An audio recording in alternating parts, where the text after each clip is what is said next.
Hello, good day, and welcome to Lab Talk, a series of expert tips to help you get the most out of our products in your lab.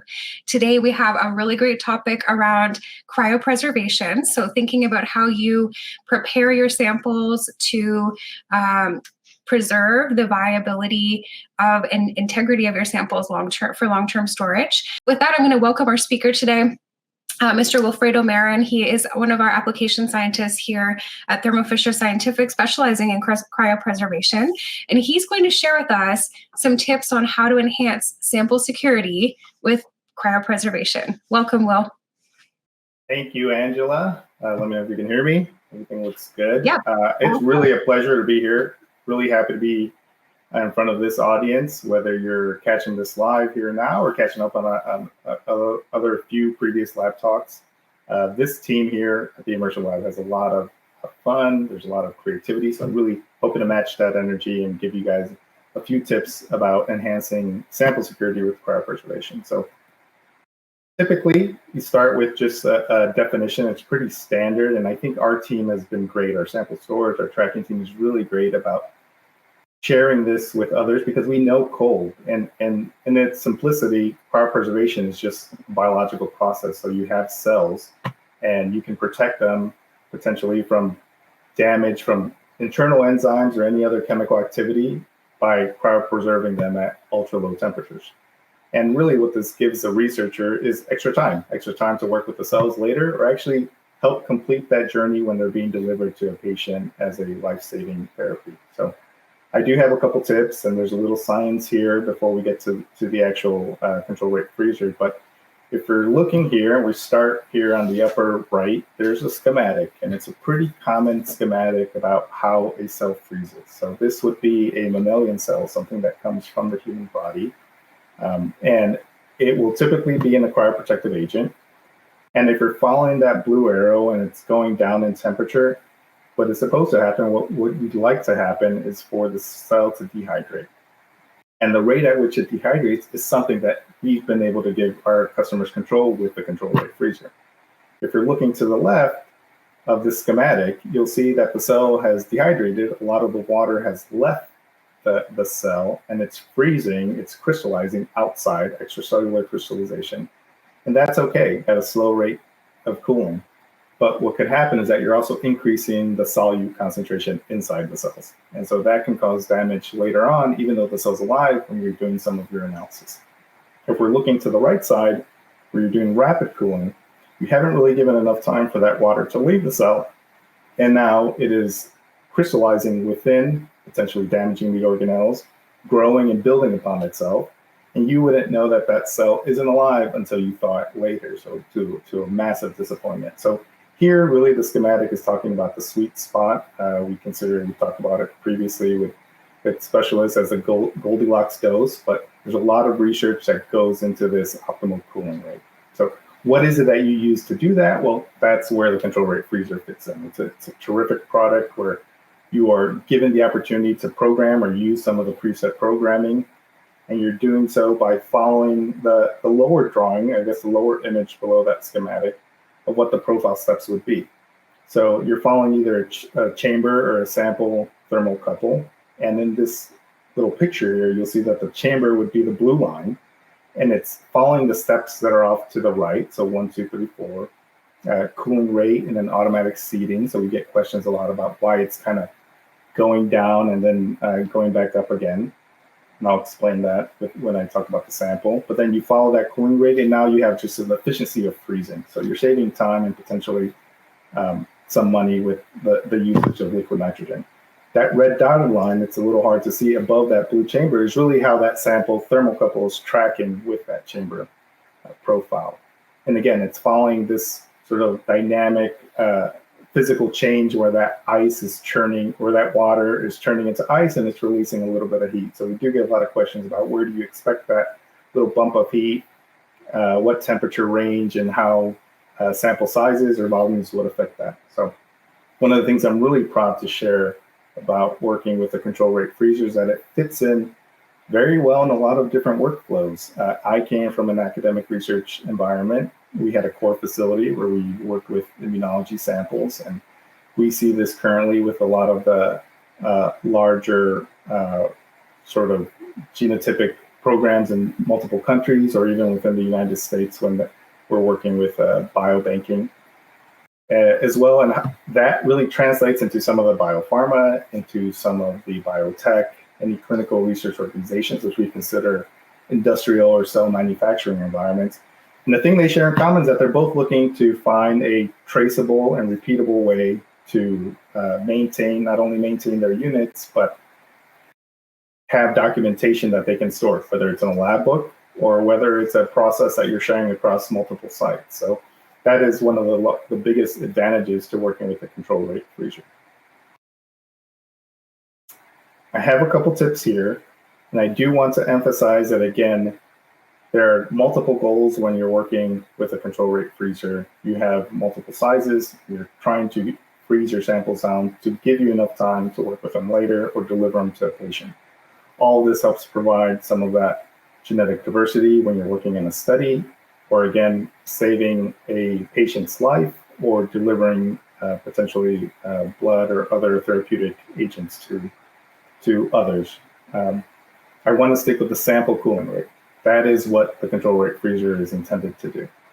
After you work with that, obviously this is just one step in the journey. It'll go into cold storage, but what you're doing in that moment, from ambient temperature down to cryogenic temperatures, is expecting that by working at a 1 degree per minute with your mammalian cells, you're able to improve cell recovery and viability.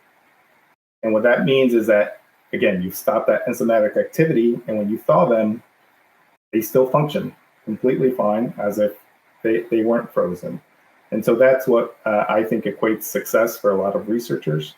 What that really means is that you're minimizing that ice. As I mentioned, ice is a very real thing. It's not a phenomenon. You've been able to measure size of ice within cells, and you can tell there's studies that tell you at 1 degree, 10 degree, 50 degree per minute, the size of ice that you could expect and the likelihood that your cell might be alive or dead. And so here, the recommendation for mammalian cells is 1 degree per minute. Get a lot of questions about, does that mean T cells? Yes. Does that mean iPSCs? It does. Mesenchymal cells also fit into that. I think NK cells, we heard recently from the Society of Cryobiology that they might be able to tolerate a little faster, maybe in the 4 or 5 degree per minute. But again, this is up to the researcher for you to harness basically the efficiency and the performance of the unit and then optimize your study. Once you're able to do that, we go into tip number 2. You want to qualify your freezing profiles. We can help you do that. Obviously, we have programs for installation and operation. But now the expectation is that you're going to do the same thing every single time. And if necessary, you're going to share that information with others so that they can also be as successful as you. So we support this in a lot of different ways. We have a lot of the product specifications, quality documentation. And again, we have potential cleaning methods, spacing and requirements if it's going to be in a room so that you're minimizing any potential contamination. And I came from a meeting from the International Society of Cell and Gene Therapy recently. One of the big themes was just avoiding mycoplasma. I don't even want to mention it here because I think it could throw a lot of wrench into sample processing. But when you're cryopreserving properly and you're doing it quickly and efficiently, those are things you can avoid by using a control rate freezer. And then lastly, tip number 3, I think this is one of the advantages with this newer model. We got a lot of feedback about wanting to have active monitoring and run reports. This is exactly what this new unit can provide, and we'll show a little close-up of the UI in this next portion. But we're looking at alarm systems, alerts, any analysis, specifically 21 CFR Part 11 compliance for electronic records. Again, a big driver into knowing that you, the user, have all the event logs, all your PDF reports of your runs stored on the unit, and you have some limited access for some of that user responsibilities.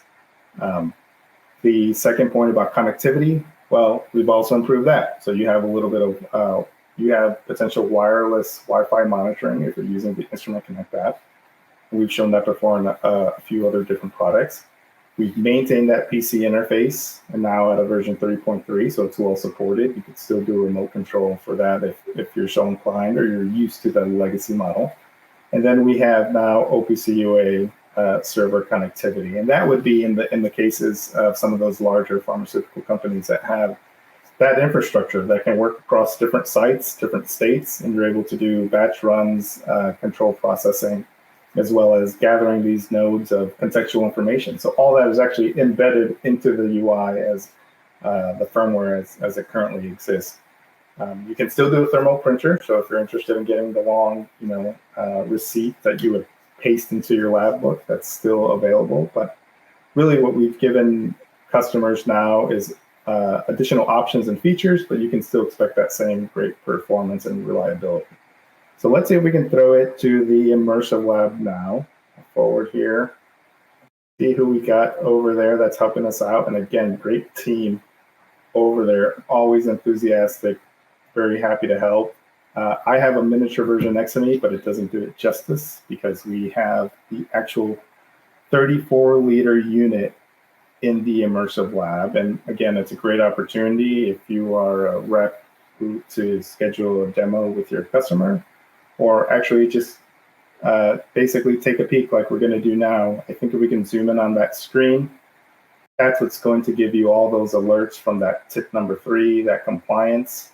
We have just standard real-time showing of those 2 thermocouples I talked about, sample and chamber. They're both at ambient degrees now, but I think if you see the icons on the right, you're logged in and you can see that you have ways that you can program, you can calibrate, you have your different user role responsibilities so that each one can have a password when they log in and you know who's doing what and when they're doing it. Potentially they're scientists or there's operators, and so we've kind of had distinct levels of responsibility. If you can show that little USB flap that's there, we get a lot of questions about that. How do I export my run reports? And that's what you'll see. It's just a standard USB. This is a manual process still, but you can be confident that all of the runs that you've done and all those actions, events that you can potentially pull for an audit are on there, and you could export them and store them properly in an encrypted device. Let's zoom out and open up the unit really quickly so we can get a sense of how we have some accessories and then where that sample probe is. So great, yeah, as a 34-liter unit, this is showing our racks for vials, and it comes standard with that probe that you'll see. I believe Megan's placed it right in the middle, which is really a nice spot, very accessible. It has a metal probe. We also have ribbon probes for bags. And then if you ever need to change that, obviously we have that connector that's accessible off to the side. Make sure you hang on. Great example. Yep. Changing that connector if you're using bags or vials. And we also have another probe that's a little bit longer for longer vials. So great example. We have obviously a lot of usage examples of usage because it's a very simple machine. It's cold air that's just blowing across that space. Some of it's recirculating and some of it's going out through the exhaust port. So as long as your samples are sort of well spaced out, you have that supply. First, that's the first requirement, but your samples are sort of well spaced out and they're exposed to that cold air. The expectation is that you're going to get a representative measurement from that sample. It's going to be recorded onto the UI in real time, and you can report it later. So thank you guys for showing us that. And again, make sure that you take the opportunity to schedule a demo with the immersive lab. Great. I'm going to summarize. This was a quick talk, and I think everyone here, if you joined, it's because you're really interested in the topic or you understand the potential. I think that point about reproducible and reliable results is sort of more than just trending. I hear it a lot from teams across both oceans, how necessary it is so that they have confidence in their product and their experiments. And so to me, this take-home point about cryopreservation still being a science, and we're still trying to understand it. But when you can harness potentially the magic, the power of the unit, you're able to yield some very high-quality results for your samples. And that's how you can enhance the security for storage. And that's why it matters, because once you add this value to the sample, we've all heard this, they get stored for sometimes an indefinite number of years, but it gives you more time. It gives more time for the science, the analytics to sort of catch up so that you can work with it at a later time. And every sample, of course, has the potential to be a life-saving discovery or just foundations of research that contribute to the therapies that this product is really used for when delivering that at the end of that journey. So the 2 points I really want to stick with is just having that performance efficiency. This isn't a sort of compressor type unit. It's liquid nitrogen, and that's really the only requirement, power and liquid nitrogen at a low pressure as a supply. And as it's blowing across, you can be sure that across the different sizes, across different sites, we have preset profiles that let you have repeatable and the reliable results. So we also have a little bit of documentation about how the chamber air is distributed. Again, how I mentioned, from back to front, right to left, top to bottom, how uniformly and within the standard deviation of a certain number of degrees that you can expect when you're working with the unit. And of course, for standardization, that's not to say that your samples, your products are all very unique, but standardization in this sense is once you've optimized that, you can be assured that you can do it the same way every single time.